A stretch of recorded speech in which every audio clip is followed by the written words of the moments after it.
जयंत साथियों, डॉक्टर कुमावत, जयपुर राजस्थान से। सभी समाजों में आज के परिवेश में देखा जाए तो जो रिश्ते होते हैं, रिश्ते होने के बाद में जो तलाक की समस्या आ जाती है, एक तरह से तलाक की समस्या तो एक आखिरी मोड़ होता है। उससे पहले भी ऐसे खटास जो दाम्पत्य जीवन है उसमें आ जाती है, तो वो परिवार के एक पतन का कारण बन जाती है। और जिसमें आखिरी जो पोजीशन है वो तो तलाक की पोजीशन में आ जाते हैं। जब तलाक भी होता है तो बेटे के भी एक तरह से कलंक लग जाता है और बेटी के भी एक कलंक लग जाता है। भाई ये तलाकशुदा है, बेटा हो चाहे बेटी हो।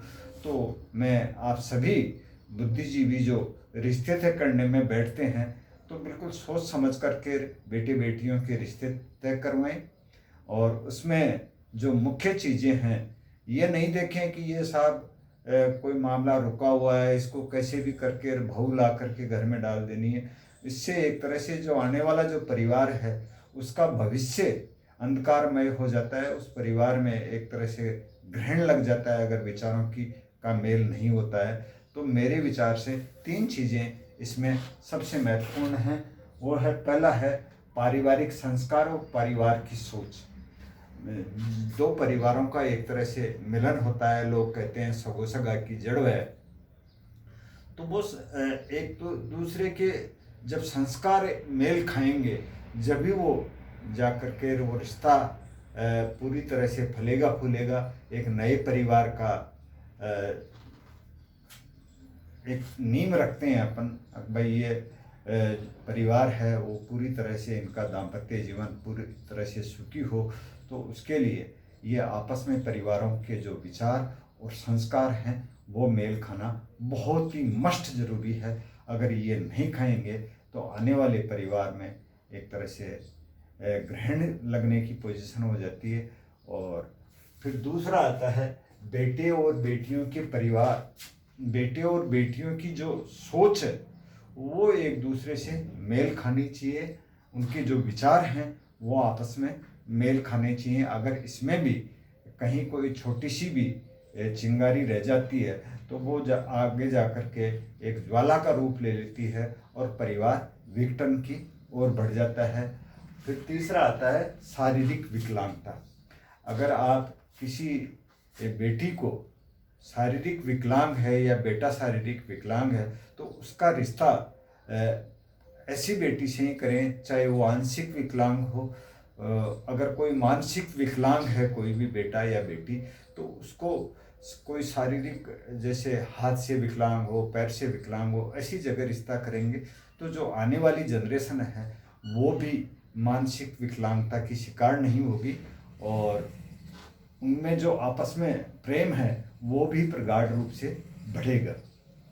अगर आपने किसी शारीरिक विकलांग बेटे या बेटी का अच्छे शरीर वाले बेटे या बेटी से रिश्ता करवा दिया तो वो एक उनमें हीन भावना हो जा रहती है और वो हीन भावना आगे जा कर के परिवार में खटास पैदा कर देती है, जिनसे उनका जो दाम्पत्य जीवन है नरकमय बन जाता है। तो ये 3 चीज़ें मेरे विचार से रिश्तों के मामले में बहुत ही महत्वपूर्ण हैं।